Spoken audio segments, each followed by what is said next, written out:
Hey, you're back with Damon and Steve. That's Damon, I'm Steve. And we're talking about two things today in our podcast. We're talking about an update again about FBA learning experiences and things that have come up and lessons to be learned, things to share with you. And also, we're going to talk to Damon about this ridiculous challenge that he's going to do this weekend about driving for, I think it's just Uber, right? Just Uber. Yeah, just Uber. Yeah. So you're going to do a challenge this weekend that seems almost superhuman. Where do you want to start first, Damon? We could start with my Uber challenge Okay. that I was offered. I don't know how you're going to do it, but fill us in about what needs to be done. So one of the things, we haven't talked about it in a while, but because I don't drive as much as I used to. I drove a lot when we first started this and kind of got the ins and outs of it. And now I just kind of do it once in a while if I'm not doing anything else and it's, fun and want to get some content or gather some information. But usually when I do drive, I've been mainly driving Lyft Black and Lyft Lux Black because I can get paid more per ride than I can with Uber. Because with Uber, I can't drive Uber Black unless you have commercial insurance, commercial registration on the car. And it's this whole thing that I'm not going to jump through all those hoops for this part-time experiment. But, I mean, if you're going to be a driver, it's something you want to do. But anyway, so I mainly drive for Lyft. But the last few months when I have gone out, the few times, like last month, I think I went out one time. I was just like, to tell you the truth, I'm getting kind of bored with it. So, but it's been slow. And, I mean, if it's slow, I don't really want to be out there anyway. So I haven't really driven Lyft much, and I haven't driven Uber almost at all.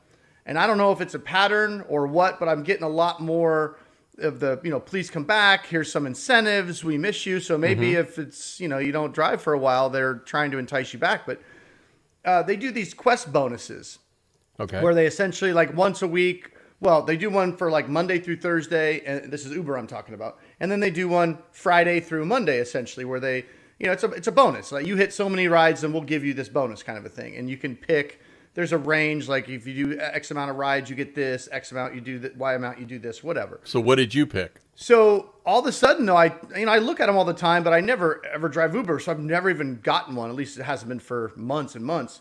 But the one that came across the phone the other day caught my eye because it's earned up to $400 in quest bonuses over the weekend.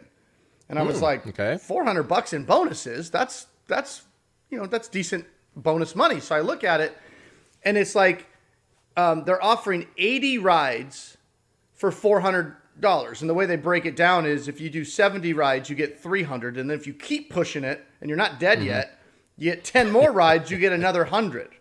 So you can literally get up to, $400. The problem is the quest lasts from 4 a.m. on Friday to 4 a.m. on Monday. So you got all day Friday, all day Saturday, all day Sunday. So you got 3 days to do it. So if you had a full weekend and you had nothing else going on, it's totally doable. It's a lot of work. I mean, you got 12-hour sessions basically until they cut you off. So Uber gives you a lot of rides, boom, boom, boom, boom, boom. So you're back to back to back. Yeah, on a 12-hour shift, you should be able to do, like these here in Phoenix, I should be able to get 25 to 30 rides. And you're not talking high-end rides. You're talking just rides. Regular Uber X, because you'll get a lot of those. So the problem, though, is I coach my daughter's softball team, and we got 3 games on Saturday from like, noon to 6, I think. And we got to be there at 11. I mean, so my Saturday's kind of shot. And then we got games again on Sunday, and then we're taking the trailer out to the lake Sunday night, and we're going to go out on the lake on Monday. So I really want to do this quest because it's an extra $400 bonus, and I want to see if I can pull it off. But I don't know. I'm like looking at my calendar, and I'm like, is there any way possible? It would be a challenge if I had nothing else going on to do 80 rides Friday, Saturday, Sunday. But I've got, Saturday's kind of shot. I got Friday. And Sunday, who knows? It's up in the air because it depends on how many games they win. So we'll film it and we'll see. Is there any possible way I could pull out 80 rides? And I'm thinking if I can do it, and I haven't driven Uber in so long, but most of these Uber rides are like $5, $6, $7.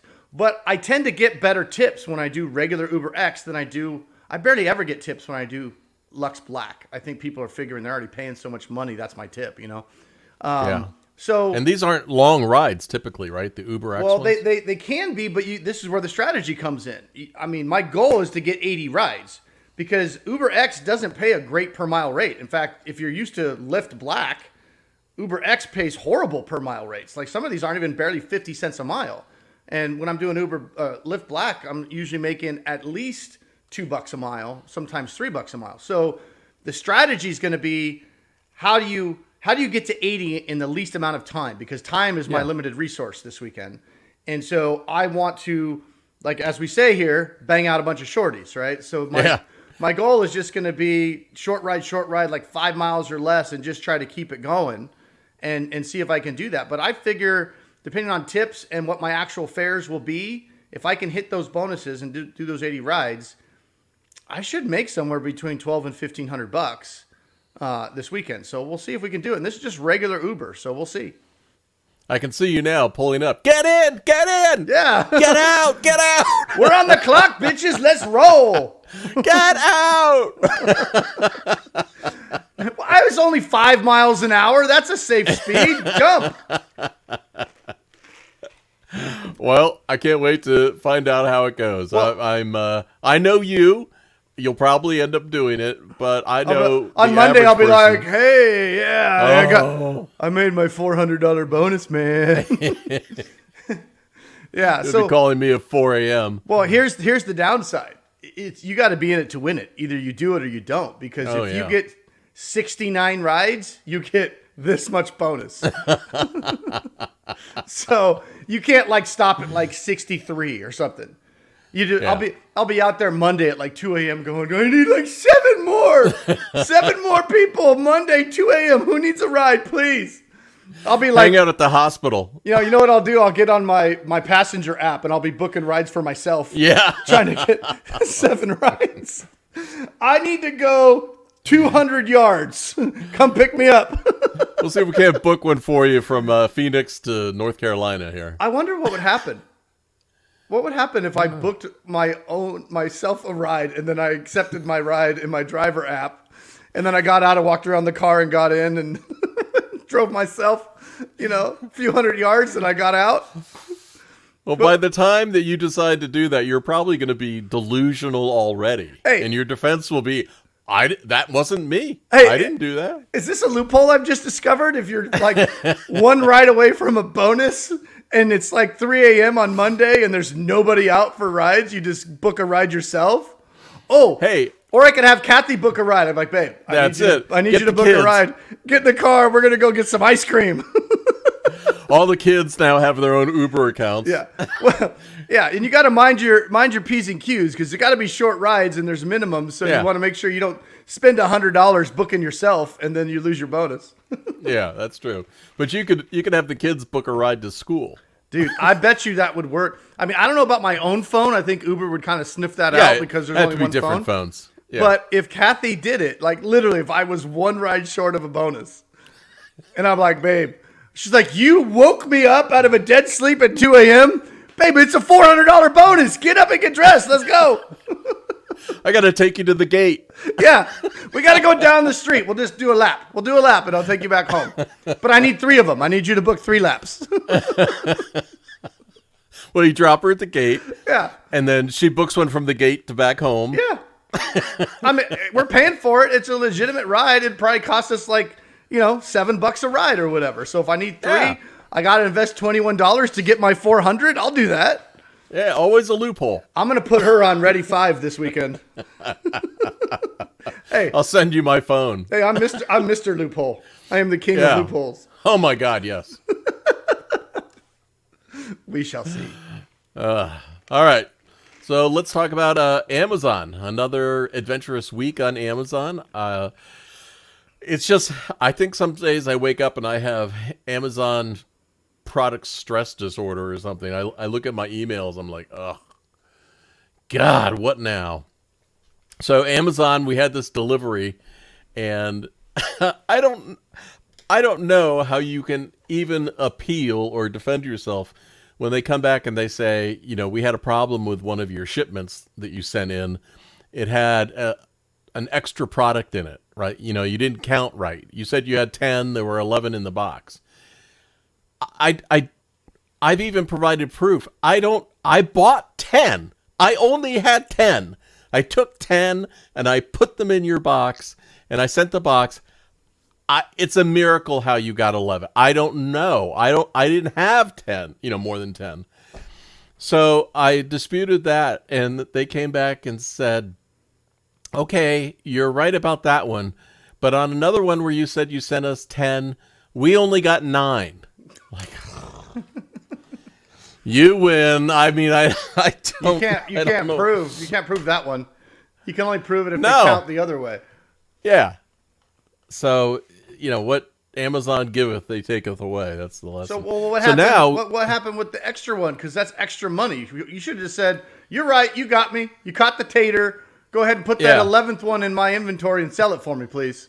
Well, it's like I sent 10 products one time a couple weeks ago, and they said that they received 20. Like, well, what happened with that one? They sold 20. Dude, I don't.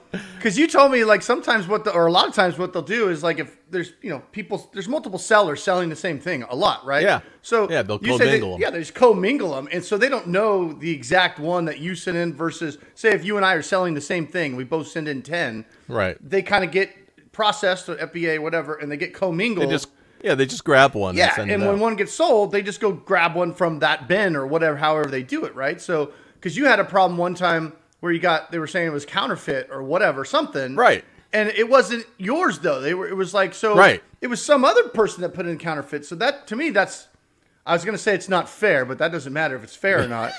But you get commingled with other sellers. So I don't know. It doesn't seem. So here's my solution to that, which is get a regular job. No, every product I send in to Amazon, I put in a seller label on it. So it's got my own FN SKU on it. Kathy and it's does got my that too. own label. Yeah. Maybe so I can tell. her. Yes. Because if they send something back and they say, this is the counterfeit item and it doesn't have my label on it, I'm going to be like, no. Yeah, it's not mine. No. And I do have to say that I've had to request some removal items to come back to me. And everyone that has come back to me has had my label on it. So they're able to successfully track those. Okay. So I'm glad Kathy's doing that. It seems to be paying off. And, all these lessons that we learn, like that counterfeit thing, talk about a comedy of errors. It's a lesson that you and I have now both learned, which was I purchased an item off Walmart that came from a third-party seller, not Walmart.com. Don't do that, no more. Don't do it. Yeah. And then even before it got to Amazon, somebody, claimed it was counterfeit, and Amazon wouldn't take the third-party receipt as proof. In that case, I mean, okay, that was lesson learned, but in that case, Amazon just refunded my entire money instantly and gave me a $5 "we're sorry" credit, and so and then I got the item back, so that wasn't bad. Yeah. Now there's so many pitfalls. If you're not in it to win it and committed to it and can kind of see through it, you'll never last. It's not easy. No, you won't. Kathy's sourcing like 10, 12 hours a day right now, just trying to find products. And I know it gets easier, especially she's starting to develop certain relationships like you have been, although not to the level that you are with, wholesalers and things like that. And I know it'll eventually get easier, but it seems like this constant battle of constantly having to find new products, because if you don't have any barriers to entry on the product, it's inevitable that very quickly other sellers are going to find those items. And even something that looks great and profitable right now, by the time you buy it, it gets shipped to you, you process it, you send it into Amazon, and then you watch as these other sellers keep coming onto it, and you see that little, the keep a chart, the little purple line going. That's like my arch nemesis, watching that go up, the seller count. Purple line. Yeah, like more sellers, more sellers. Yeah. Because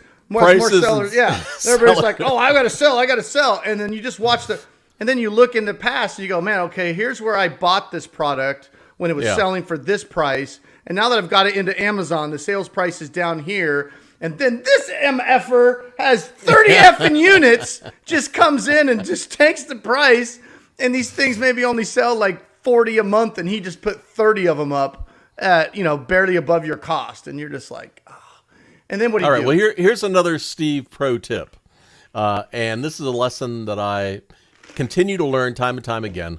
But that is, no matter how great an opportunity looks, if I can't acquire the item now, I will never back order it. Never. Yeah. Because by the time it comes in, you get one of those sellers that comes on and then just tanks the whole listing. Here's the thing I don't understand, Damon. You've got 4 FBA sellers on a product, and 3 of them are priced $29.99, and we're all sharing the buy box. Things are going well. Just and then somebody comes in. Yeah, $14.99. Oh, God. And then all the cooperation between the other 3 erodes because everyone starts running for the bottom, trying to dump their product. It's just it. And then you have the dilemma. Do I hold it? And then you got to start looking at, how many sales a month is on this thing? How many units did this guy put on there? What's going to be the holding cost? How long? And then you got this whole dilemma of, do I just sit tight and now wait 4 months to turn this product over, or do I just try to dump it?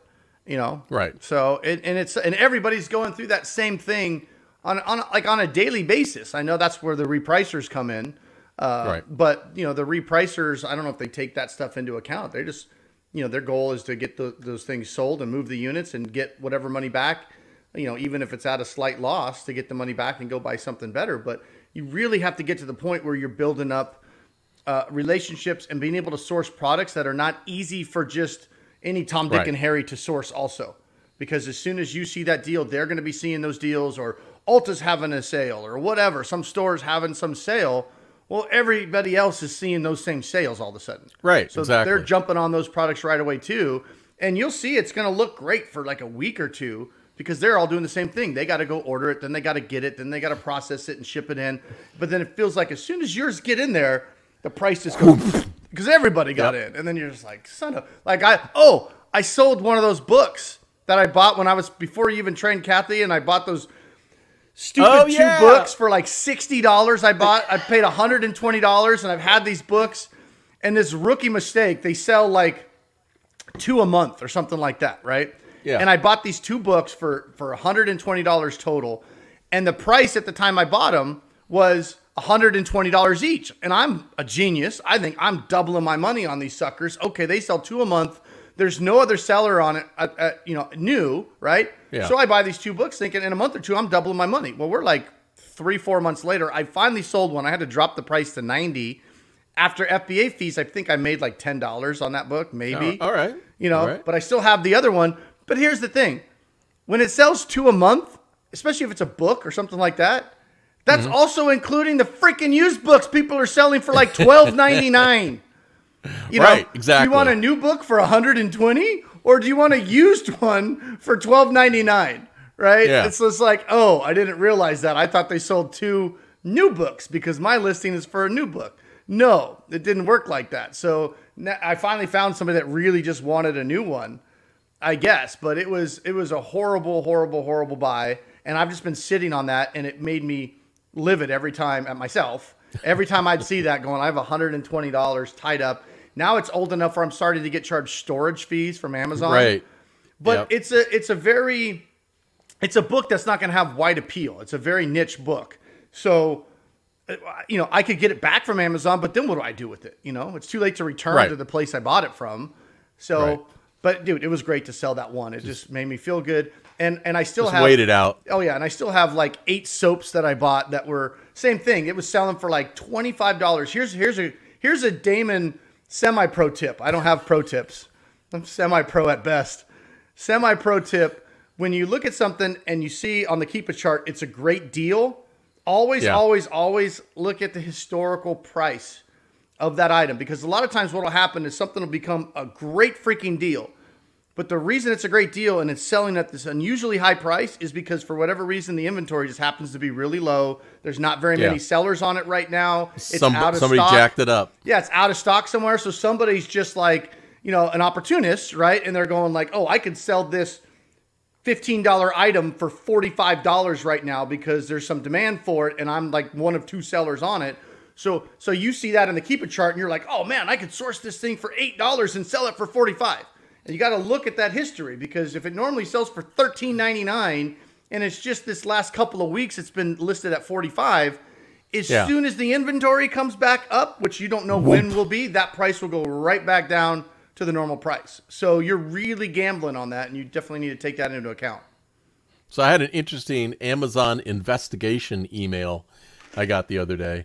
This is it was a spray cleaning product that I was buying and selling. The listing was for one bottle of this spray clean product. The title said 1 count.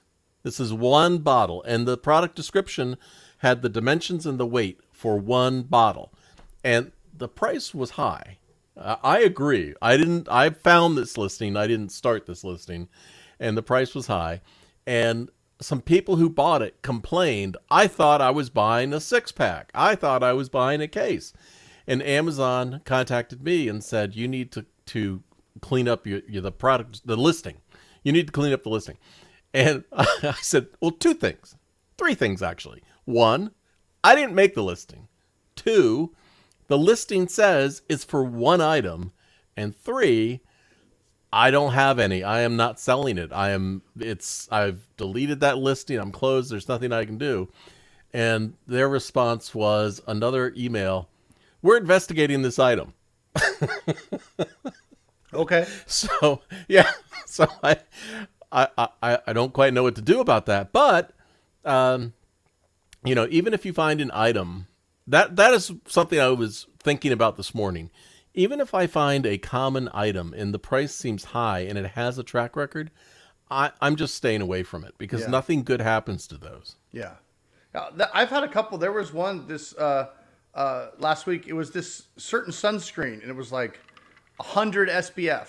PF, right? Which is like 100 SPF, just like stay inside, I guess. Jeez. Yeah. But I mean, sometimes there's Black reasons, paint. Sometimes there's reasons you need, you have a skin condition or something like that. So I understand, but there was these little bottles, and they were selling for $100 on Amazon. And I'm looking at it. No. And and I'm looking at the historical chart, and even historically, they were like $80, $85. Like, this wasn't a big run up. But then, Kathy comes to me and she goes, look, I could get these for $7.99, $8. And I'm like, I don't know. So we're looking at the site, and it's not a mainstream site. So I'm like, something's off here. And I'm reading the description of the site. It's, the English is a little bit off. And, the whole description of the site is all about, well, we source, things online to give good deal. It just seemed weird. And then I'm looking at it going, if these guys are like sourcing things online, they're too stupid to just list it on Amazon for $100. They're going to sell it for $8. I'm like, something is not right. So Kathy sends if your gut is telling you something's off, like, trust your gut. Because she's, obviously absolutely. You get excited, right? You think, oh my gosh, I can buy these for $8. How many could I get? And I'm like, and she goes, if it's a scam, we'll just, charge it back on her credit card. I'm like, so the best case scenario is you're going to have to hassle trying to get a refund, trying to get your money back. Worst case scenario, they steal your identity, get your credit card information, start running up. I mean, that stuff is out there. I'm like, if it doesn't make sense, you really need to take a pause. Don't get excited about the potential spread. That's how scammers get you. So she sent like a contact request, and she asked what their address was, because she looked it up on Google Earth and it seemed off.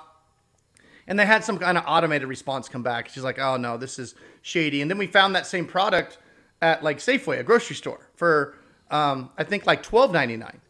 And I was like, okay, buy it at Safeway for $12.99 and sell it for $85 or $100. That's fine, but don't get it from xyz.com or whatever it is. That seems a little iffy. I'd rather only make 300% return versus 350 or whatever. But so we got excited about that, and then we went to Safeway. It's out of stock. so we never could find it. But that's what I'm seeing sometimes, is when you have items that are popular and they're getting sold and the price is getting really high. Yeah, scammers will come in. And it's out of stock everywhere. These scammers, they'll see that, and they'll seize on that opportunity, because they know these gullible FBA sellers are going to be just like salivating at this high price, and they see it. I fell for that once, and I got a credit card that was hacked. Yeah. And see, it's like you had to go through all that hassle, but these scammers are out there and they'll do that. It takes them 5 seconds. They probably use some kind of AI and throw up a listing on a website for a really obscenely low price and see how much. And I think a lot of it is just, data gathering, like, trying to get personal information. And then maybe that's their ploy, and their product is they resell that information, out on the web, dark web or whatever the hell. But if it looks that good, just don't do it. Like our rule is stay with legitimate sources. It'll work out better in the end.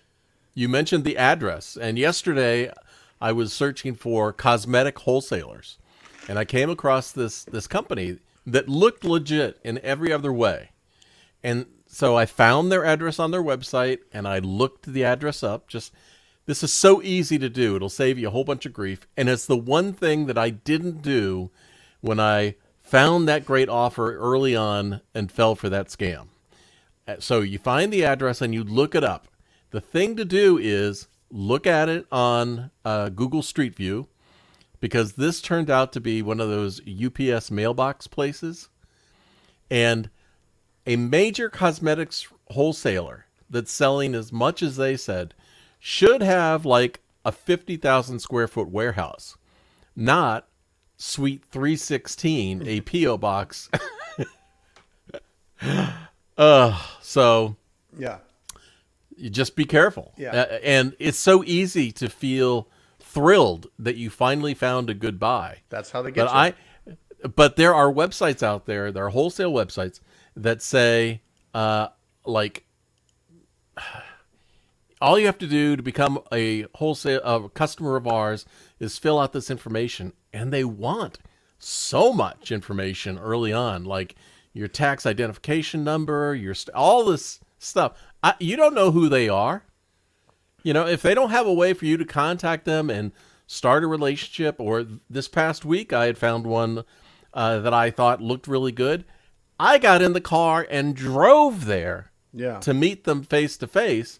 It was a 2-hour ride, but I wanted to look it over, see if they were legit, and it's worth doing. Yeah. And eventually that's where the goal is, to get to the point where you've got those relationships. Products come in that you say, hey, look, I'm looking for this kind of stuff, this kind of stuff, this kind of stuff. They can contact you, or they can give you a list of the stuff that they have. You can run it through your little program there and see if there's any deals, because most other people aren't going to have that relationship, aren't going to be able to do that. So it's really going to limit your competition, and it's going to allow you to be more stable. Like, okay, I can feel confident. I can go buy, 100 units or 200 units or whatever it is, and I'm not going to have to worry about, as soon as I buy these 200 units, there's going to be 50 new sellers that come onto this listing because the store is having a sale that anybody can get in on. And then you can be a little bit more even keel, and you're, okay, buy, sell, easy. Get on my skateboard. Well,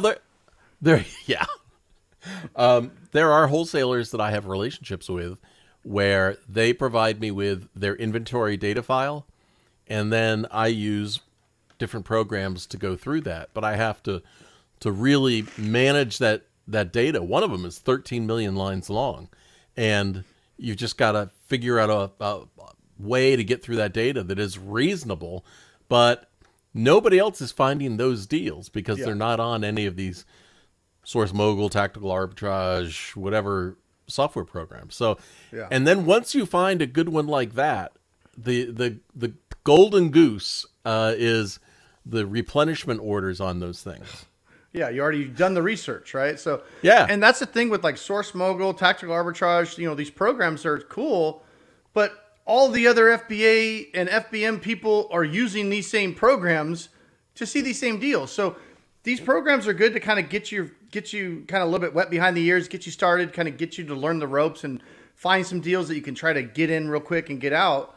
But I don't think they're good for long term, where you're just constantly having to search for that next deal. It's just, that gets exhausting. I think my biggest initial order is 10 units of something, because I'll order 10, get them in, watch them sell. But I'm also watching what you said earlier. I'm watching to see if other sellers start jumping on the listing. Yeah. If they don't, the next time I order, I might order 20 and just see how long that listing remains clean, because at some point it's going to get polluted and you just want to move on. Yeah, like we found an item that we've been selling for a couple of months. It's a stupid little toy item, and we found it at this one store. The retail arbitrage, right? Because Kathy would go around to these different stores, and it's been a great seller. It's probably 150% ROI. It's small prices, but we're making $5-6 a sale, but it sells a lot of them. But we could only find a couple at a time. Every time we'd go to the store, we'd grab a couple, and it was just kind of a staple, right? Oh, good, they have some more in stock. Throw those in. Okay, that'll pay for my charge on the Tesla, to drive around today or whatever. So we're not talking like big money or anything. I don't know why we didn't think about this before, but I was asking Kathy. I'm like, does this store have a website? And she's like, yeah. I'm like, are these things available for sale on the website? Because we only get like 3 here, 4 there. Yeah. And she goes, let me see. And we've been buying these for like a month and never even, I don't know why. It's kind of embarrassing. And she goes, oh yeah, they're on the website. I'm like, how many can you get? She's like, how many do you want? I'm like, 30. She goes, yeah, we can get 30. I'm like, oh. So she's bought 30, had them sent to us. It cost a little bit more because we had to pay for shipping. Yeah. But there's only been 5 or 6 sellers pretty consistently on these things for the last couple of months. And so now we got 30. We just got them into Amazon, sold, I think, our first 2 of the new batch this week. And we're still in the buy box right there. We have had to drop it $1 because some jackass came in and dropped it a bit as an FBM guy. But I don't know why. We were kept going to all these different stores to get this thing. And it was just we never even thought, maybe we just buy it on their website and have them sent to us. That's a lot more cost effective, but whatever. One of the places I love looking for those ship to store free. So you don't have to pay shipping. They'll just ship it directly to your local store. Yeah, and then it's already right there for you. Just go in and grab it. Yeah. I had to get ungated in some toy thing. It was Mattel. And so I bought the items at Kohl's and used that receipt, and they recognized it and ungated me for it. So Kohl's is great. I love Kohl's because you can buy stuff if they've got it in stock there and get ungated. And if it doesn't sell later on, you can have it returned to you and return it to Kohl's. Maybe, because Amazon takes forever to get the returns back to you. So you might be out of your return window by then. That is true. You have to be careful. So you might be the most loved Toys for Tots person ever. Because come December, you got all these things that you thought you could sell that you couldn't, and you're just like, here you go. Did I tell it on the podcast about the story of the toy testing certificate? Does that sound familiar? I don't know. All right, so quick version. Major toy supplier. They don't get any bigger. So I think I'm out of toys. I'm done with this crap. So I bought 24. I bought 2 cases of a brand new toy, and it's a hot seller, but Amazon would not create a listing and would not allow you to send the item in on an old ASIN because they removed the listing. And the reason they removed it is if you're selling anything that is geared towards somebody 12 years and younger that might buy that product, they're requiring, I've run into this at least, compliance certificates that it is child safe, or lab test certificates that it's met all sorts of things. However, the major toy manufacturer, when I requested the test certificates, sent me what they normally do, and Amazon rejected them. So now what? I don't think we've ever had. We've sold plenty of toys. I don't think we've ever had to do anything like that. At least Kathy hasn't. Yeah, well, like that. Yeah. These are new. These were new toys. So. Oh. Okay. Yeah, and here's the weird thing about it. I don't know what happened. Was these were Batman series toys, but they were Batman. They were on Amazon. When I bought them, they were on Amazon. There was a new listing already.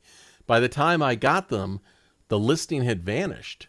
And now Amazon wanted all this compliance and test documentation on these things before they would activate a listing. And they just kept rejecting it. So what did you do? I piled the cases in a corner And I finally got around. I was going to sell them on eBay. And I thought, let me look one more time. And Amazon had a listing back up. And I got them in. We should start doing merch. We could do like wristbands that say WWSD. What would Steve do? Yeah, what would Steve do? Steve's our guy. He'll get it done. What would Steve do in this situation? There's so many Amazon products that I have dealt with where my answer is, wait for it.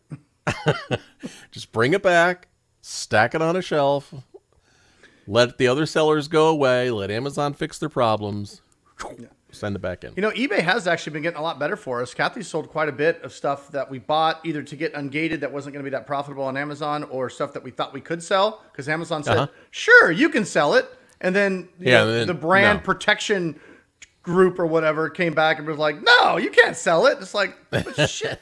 That's the other thing that really annoys me is there should be a way where these brands that are like, policing their own brand and they're not going to allow you to sell it, should be able to upload that or something to Amazon. So Amazon has a database. Block it. Yeah, right off. And just don't ungate us. It's like, It's maddening where Amazon would be like, sure, you could sell it.